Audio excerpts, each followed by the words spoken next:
Anonymous strikes the heart of the empire, takes down U.S. Federal Reserve Bank. By J. Sermopoulos. May 16, 2016.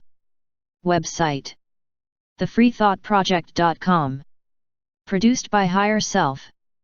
After announcing a global call to arms against the corrupt global banking cartel, the hacker collective known as Anonymous, in conjunction with numerous other hacktivist groups, have taken over 20 central banks offline, including striking at the heart of the Western imperialist empire, the U.S. Federal Reserve Bank of Boston, the Bank of England and the Bank of France. A press release by Anonymous explained in the intentions behind the operation known as Opic Arus.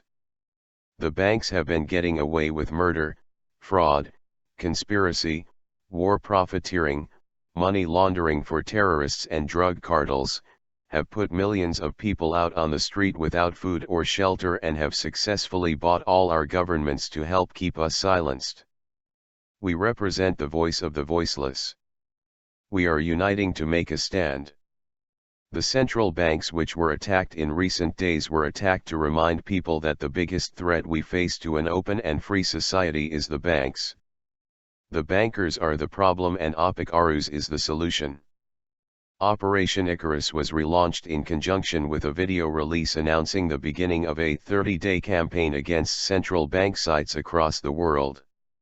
Since that time, the scope and magnitude of the attacks have increased exponentially, with Anonymous, Ghost Squad hackers, a number of SEC groups and banned offline coordinating attacks, each focusing on separate financial institutions in an effort to maximize the number of targets hit. Some individuals have expressed reservations about Anonymous attacking the central banking system, thinking that this will in some way impact their individual accounts held in the banks. In an exclusive interview with the Free Thought Project, an Anonymous member explained that this operation is directed solely at the 1%. We would just like to make it very clear that all targets of Opic Arus have been Rothschild and BIS central-owned banks. In fact, most of the targets so far, such as Guernsey, Cyprus, Panama, Jordan, British Virgin Isles, etc., are in the top 10 places of tax havens for the elite. No online consumer accounts were harmed, no ATMs were blocked and no personal client data was leaked. This has been a protest against the central banks and the 1%, no innocent or poor people were harmed. The operation began with an initial attack on the Central Bank of Greece and was quickly followed up with a similar denial of service attack on the Central Bank of Cyprus. Last weekend, hackers reportedly targeted the Central Bank of the Dominican Republic, the Dutch Central Bank, the Central Bank of Maldives, and Guernsey Financial Services Commission, according to the official Opic Arus Twitter account, which has been taken offline presumably by Twitter. The National Bank of Panama and the Central Bank of Kenya were also reportedly targeted a day later, according to hacking news publication HackRead.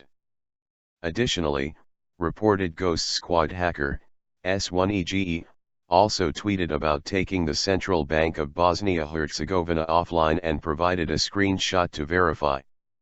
The Twitter account, banned offline, also reported the Central Bank of Mexico had succumbed to a denial of service attack by the hacking collective. The online hacktivist groups have continued to conduct a series of high-powered distributed denial of service attacks, which forced the website of the Central Bank of Jordan, the Central Bank of South Korea, the Bank of Company, Monegasque, and the Central Bank of Montenegro offline. On Saturday, hackers conducted a series of 250 Gbps denial of service attacks on the Bank of France, Central Bank of the United Arab Emirates, Central Bank of Tunisia, Central Bank of Trinidad and Tobago and Philippine National Bank. The recent attack, on Monday morning, took down the Central Bank of Iraq. In the most high-profile hacks thus far, during Opic Arus, the U.S. Federal Reserve Bank of Boston, the Bank of England and the Bank of France all fell victim to separate cyber attacks. In an exclusive interview with the Free Thought Project, an anonymous representative explained. Opic Arus in support of Newt Dabout took the Bank of France offline throughout the day as we continue to address the corruption of the banking elite. We are acting on behalf of the countless victims and the voiceless as the banking cartels continue their agenda of buying the governments while selling out the people they are supposed to govern. This operation in no way is meant to harm or disrupt the common person and their day-to-day activities. We are you, we may be your neighbors, those you pass in the street, and we are the working class. A Filipino hacker within Anonymous was also able to disrupt services in the Philippines as an act of protest against his nation's corrupt and brutal government. We will not and cannot sit by idly while the banking system strip man of his dignity.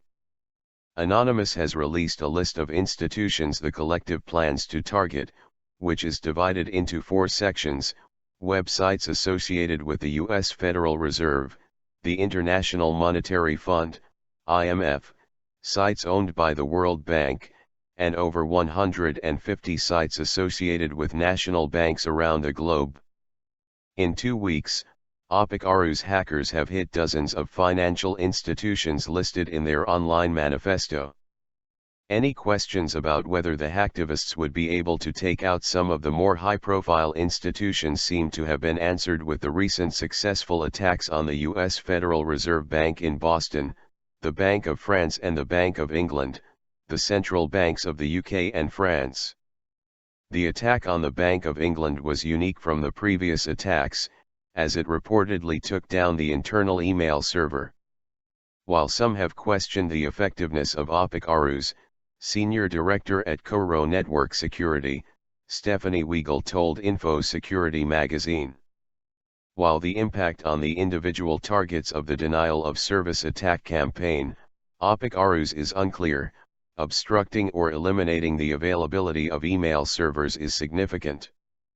In an online world, any type of service outage is barely tolerated, especially in the banking industry where transactions and communications are often time-sensitive, and account security is of utmost importance.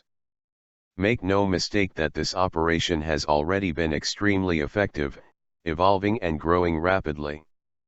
In the world of high finance, time is money, and every minute that a bank is forced offline, it is losing potential revenue, which in turn hurts the bottom line of those that support the imperial war machine. Thus far, all targeted banks have refused to comment on the damage inflicted by the continuous cyber attacks.